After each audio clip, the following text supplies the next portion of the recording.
Hi, I am Tori Hatzenbuehler, and this is my reflection for the gamification module. This week we learned about doing some interactive games in our future classrooms, and I thought it was really interesting because I am definitely the kind of person to want to make students interact with me a little bit better, use technology, really get them up out of their seats, standing and doing games and fun things instead of just lecturing at them the entire time. So, what are my thoughts about the gamification? I think it's a great thing, and I think that teachers should use it avidly in their classrooms. Do I think games can be used to teach student content, or are they just for fun? I think that you can use games to teach content. They can learn a lot of things through the games, and I think that actually sometimes is a better way to learn for different kinds of learners. What examples can I think of to use games? For example, just like the one that I made attached, a PowerPoint game to learn some vocabulary.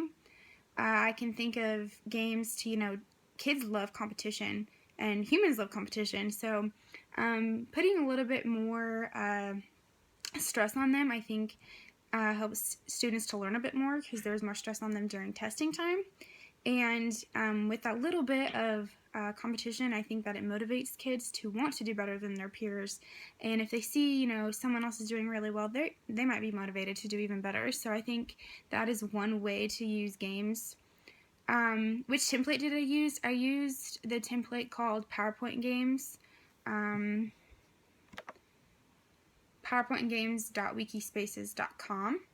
I use the PowerPoint game because I'm really familiar with PowerPoint, and it was a little bit easier for me to maneuver. And I think that's really accessible in almost any classroom that I could be in the future. And what are some examples of ways I can use an interactive PowerPoint game? Like the one that I did, for example, was to learn vocabulary in a Spanish classroom. I think that it's a good way to use the PowerPoint to use visual, and I also put some auditory things on mine. So, for example, maybe if I'm not going to be in the classroom, in a high school Spanish classroom, and I have a sub that day, and he or she has no idea how to speak Spanish.